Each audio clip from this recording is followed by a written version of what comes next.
In North Korea, women face constant surveillance, where even small mistakes can result in severe consequences. Behind its closed borders, harsh disciplines, rooted in a troubling past, continue to take place. What are the hidden realities that the regime strives to keep secret? Explore 15 of the most severe penalties women endure, from forced labor to extreme disciplinary measures, and uncover truths that call for global awareness. Let's start. Kwan-li-so Camps.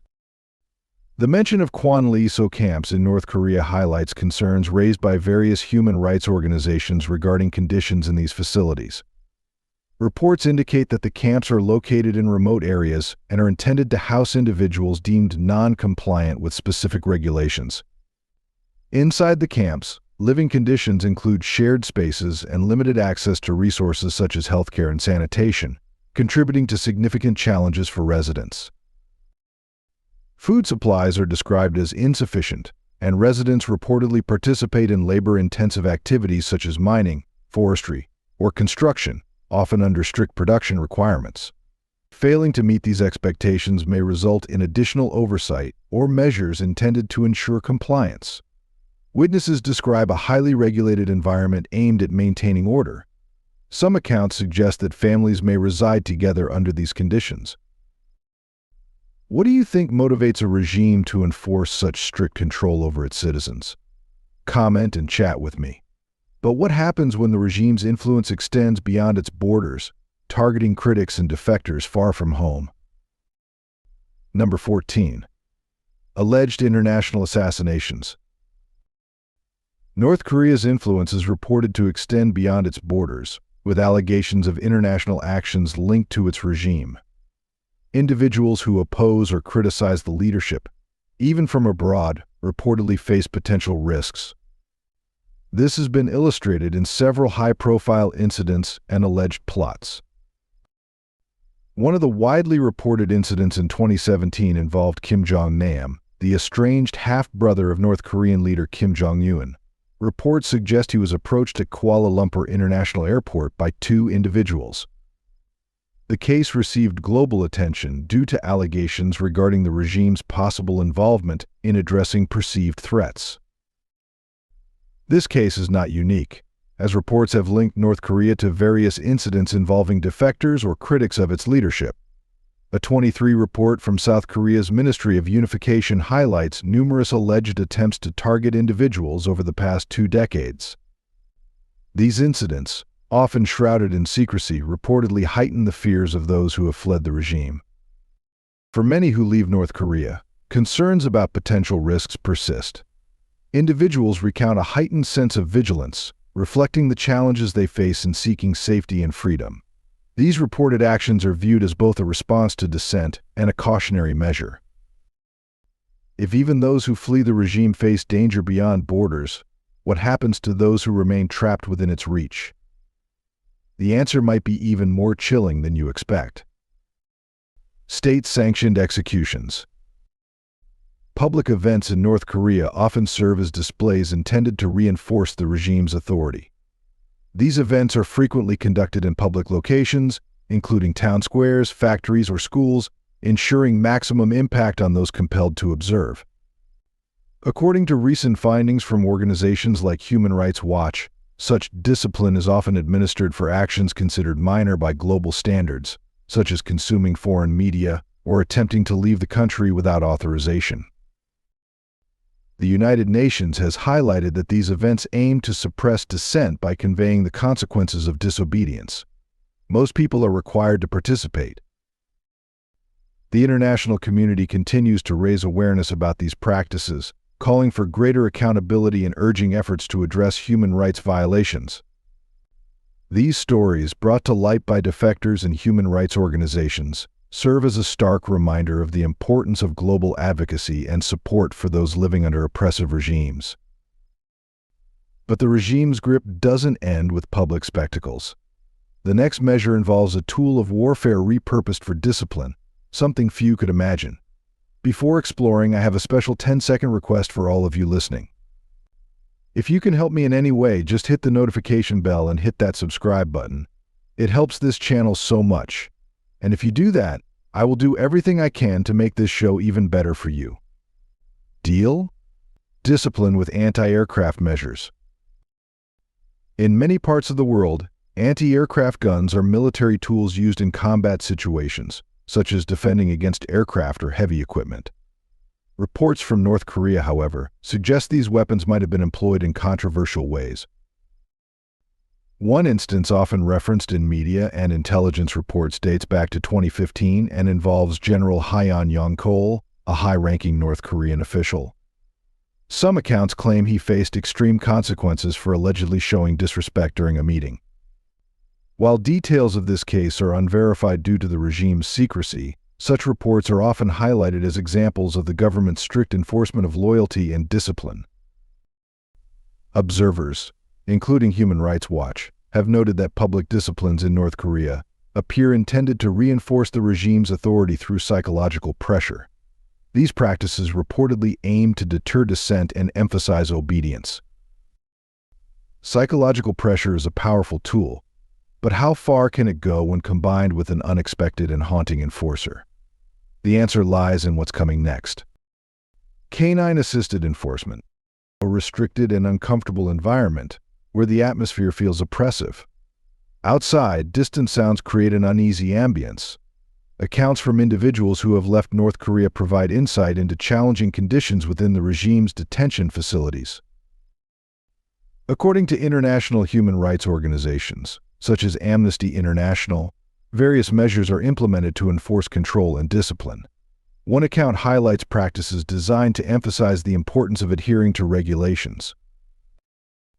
Individuals who have encountered these situations often reflect on the psychological effects of such experiences, noting the lasting impact they can have. These accounts shed light on the broader human rights challenges in such settings and underscore the resilience of those who have endured and overcome them. As if physical constraints weren't enough, what about actions that target autonomy and even the very health of women? Medical experimentation practices. Reported practices in some settings have been described as disproportionately targeting vulnerable individuals. Defectors' accounts suggest that women in particular circumstances may face significant restrictions on their autonomy, including allegations related to medical procedures.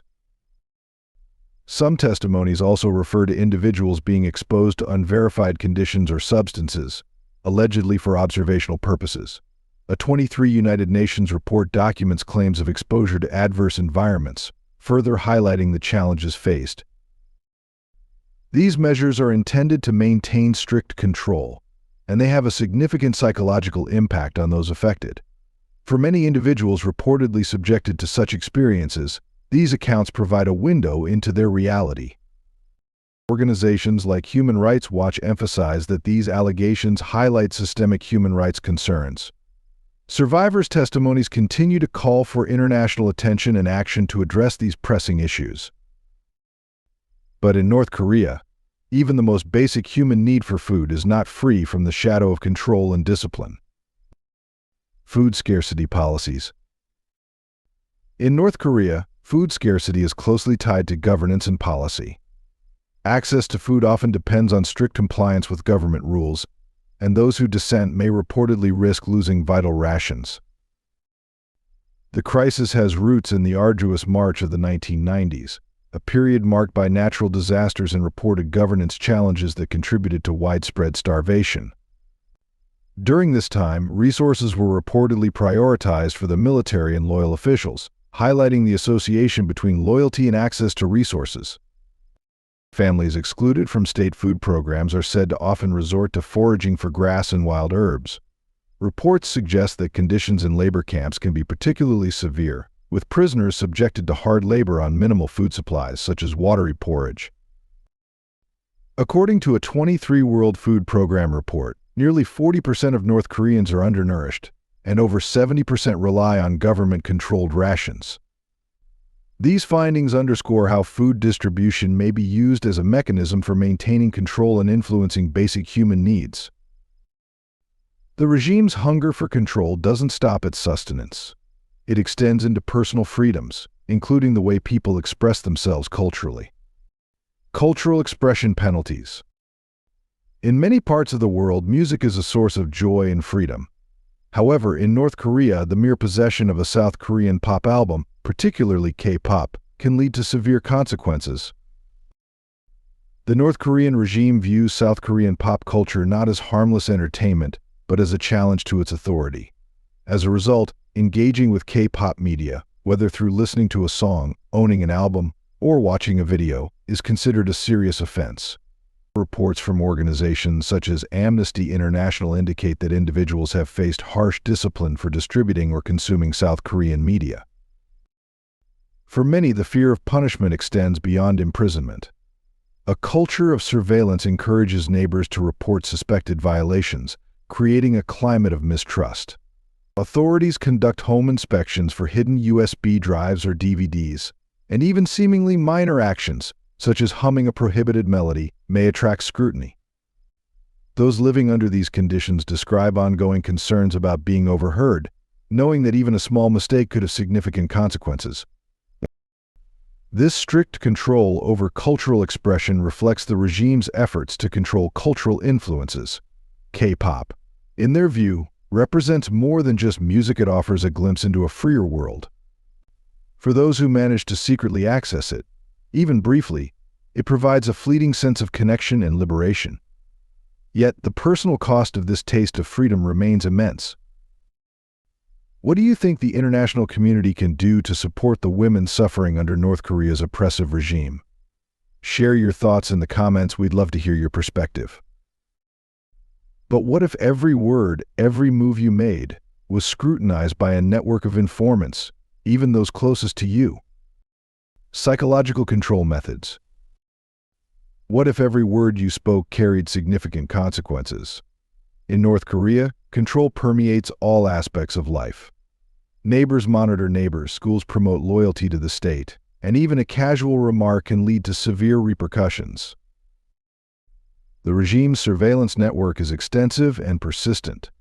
Informants exist across workplaces, communities, and even within families. A 2023 report by the United Nations Commission of Inquiry estimated that approximately 1 in 50 North Koreans acts as an informant, reporting behavior perceived as disloyal. This system fosters an environment of caution and mistrust. Education plays a key role in maintaining this control. From a young age, students are instructed to honor the Kim family and prioritize loyalty above all else. And when it comes to communication, the regime ensures that the walls of isolation remain unbroken. Communication restrictions. In North Korea, accessing information from the outside world can lead to severe consequences. The country has no global internet, no unrestricted communication, and limited means to contact loved ones abroad. Most North Koreans rely on a government-managed intranet called Kwan-li-so, which provides state-approved content such as educational materials and government announcements. International websites, social media platforms, and independent news sources are unavailable. According to 2024 data from the Committee to Protect Journalists, North Korea remains one of the most censored countries in terms of internet freedom. Communication tools like telephones are similarly restricted. Only a small fraction of the population has access to phones, and international calls are heavily monitored or entirely prohibited. Furthermore, the possession or distribution of foreign media is illegal. Material such as South Korean dramas or international films are viewed as challenges to the country's cultural identity. Those found with such media may face legal penalties. These policies are described by the government as efforts to maintain national unity, but they also contribute to the isolation of the population. Still, the most visible symbols of the regime's control often lie in the grueling physical conditions faced by those who dare to dissent. Labor camp conditions. Life in North Korea presents notable challenges for many citizens. Reports suggest that conditions in certain detention facilities are challenging, as described by individuals who have lived through these experiences. But accounts from former residents indicate that living spaces in these facilities are often crowded, with limited access to essential resources. Maintaining hygiene can be difficult, potentially leading to health concerns. Medical care access is reportedly limited, which may leave some without adequate support. Daily routines in these environments often involve physically intensive tasks such as mining, logging, and construction under supervision. Individuals who have shared their experiences recall working long hours, sometimes despite physical discomfort or fatigue. Family separations are said to occur frequently, with some individuals reportedly unaware of the reasons for their detainment, leading to emotional hardship. According to a 2024 United Nations report, approximately 120,000 individuals may be held in such facilities. The long-term emotional effects described by those who have experienced these conditions include feelings of detachment as a means of coping. We're uncovering stories the world needs to hear. Subscribe to join our mission to illuminate human rights issues, and don't forget to click the notification bell so you never miss a new video. And for those who face penalties, the consequences may affect them and echo across generations. Generational punishment policies. What if your actions didn't just determine your future but also impacted your family's well-being? In North Korea, this is a stark reality. The regime's guilt by association policy means that entire families may face repercussions due to the actions of a single member. Imagine being held responsible not for your actions but for something a relative allegedly said decades ago. This systemic practice discourages dissent by ensuring the consequences extend beyond the individual. The impacts of this policy are profound. Families subjected to it often face significant social and economic challenges, even after leaving government custody. Discrimination in education, employment, and social standing perpetuates the stigma for generations. Why is this significant? Because policies like this do more than suppress dissent, they dismantle family legacies and futures. By instilling fear, the regime strengthens its control over the population. This example highlights the extreme measures some systems take to maintain authority. It underscores the critical need to protect freedom and human rights. As families struggle under the weight of generational consequences, even the simple act of movement becomes another tool of oppression. Movement limitations. In North Korea, the freedom to travel is strictly regulated. Moving between cities requires government-issued permits, and crossing borders without proper authorization can result in serious consequences for individuals and their families. Many North Koreans face challenges in visiting relatives in nearby towns without official approval. According to 2024 United Nations data, internal travel is tightly controlled, with permits granted only for work, government-sanctioned activities, or other authorized purposes. Citizens are required to justify their need to travel in advance, and checkpoints enforce these regulations. Traveling without permission can lead to significant risks. Reports from individuals who have left the country suggest that unauthorized travel may result in detainment, questioning, or imprisonment in labor facilities. In some cases, consequences may extend to family members, creating a culture of caution and adherence to these rules. Crossing international borders poses even greater risks. Individuals attempting to leave North Korea for South Korea or China face stringent border security measures. Those caught crossing illegally may face severe penalties. This system of travel control reinforces the isolation of North Korea's population, limiting internal and external connections. It reflects the government's policy to regulate movement, maintain order, and suppress dissent. The control even extends to personal appearance, where the wrong outfit can provoke penalties. Western clothing restrictions. In North Korea, clothing choices are subject to government regulations that reflect the state's cultural and ideological values. Items such as jeans and t-shirts, commonly associated with Western culture, are generally discouraged. The government perceives these styles as inconsistent with its cultural principles and efforts to maintain a distinct national identity. Defectors have reported that wearing brightly colored t-shirts or denim can result in fines or warnings. These clothing items are sometimes viewed as representations of foreign influence, which the authorities aim to limit to preserve established cultural norms. Public adherence to government-approved clothing standards is emphasized, with non-compliance occasionally resulting in public warnings. For women, traditional attire like the hanbok is often encouraged during official events, underscoring the importance placed on cultural heritage. This policy aligns with broader efforts to minimize external cultural influence. Reports from organizations such as Amnesty International suggest these regulations are intended to preserve North Korea's unique identity and reduce exposure to foreign lifestyles. Despite these restrictions, there is evidence of a quiet desire for individuality among some North Koreans. Small underground markets for Western-style clothing provide an avenue for subtle personal expression, allowing individuals to assert their sense of autonomy within the constraints of daily life. And finally, in a country so tightly controlled, even emotions must conform to the regime's expectations. Behavioral penalties. On July 8th, North Korea observes the anniversary of the passing of Kim Il-sung, the country's founding leader, with nationwide mourning. Public mourning is not only expected but also highly emphasized by the regime. Streets grow silent, workplaces halt, and citizens participate in somber ceremonies. Reports suggest that small actions, such as a misplaced smile or casual conversation, can draw scrutiny from authorities, potentially leading to serious consequences. Families often stress the importance of displaying the expected signs of grief, with parents explaining to children the need to adhere to societal expectations. According to defectors and human rights organizations like Human Rights Watch, the government closely monitors these ceremonies, with plainclothes agents observing for signs of insincerity.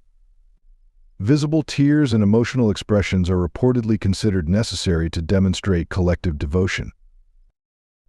This focus on uniform behavior fosters a culture where conformity is central to maintaining societal order, highlighting the regime's strong emphasis on collective identity.